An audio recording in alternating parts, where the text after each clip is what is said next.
Welcome. In this session, we'll explore functions with a scalar argument. To begin, we'll denote the set of real numbers as this. So those are real numbers. And the way that we'll write a scalar function is as a map. So we'll write it in one of two ways. We'll either say f is a map from the real numbers to the real numbers, or we might write it as f, and we'll prefer to use a free variable of t. And for us, the limit is the Bolzano-Weierstrass limit. So what we'll say is the limit as t approaches some value of a of f of t is c. So for example, if f was the sine function and a was 0, the limit would be 0. So we're going to assume that the left and right limits both exist and that they're the same. So instead of using the epsilon delta definition, we'll define a function as continuous at a, means, so continuous for us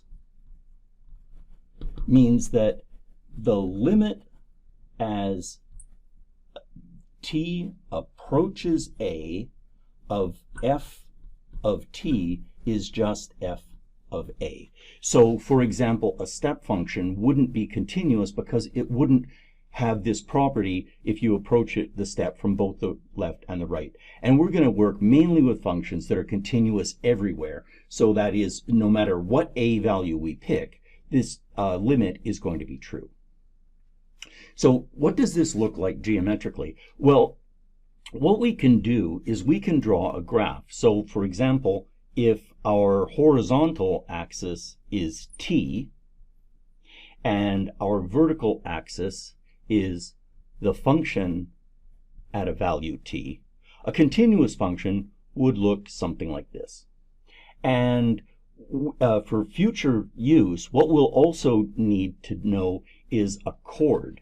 So a chord is a line segment, and I'll just informally say for a function. So here, suppose that we have a value a and we have a different value b. The chord is going to start from a f of a, so this will be f evaluated at a. It'll go to b, and this will be f evaluated at b, and the chord will be the line segment that connects these two.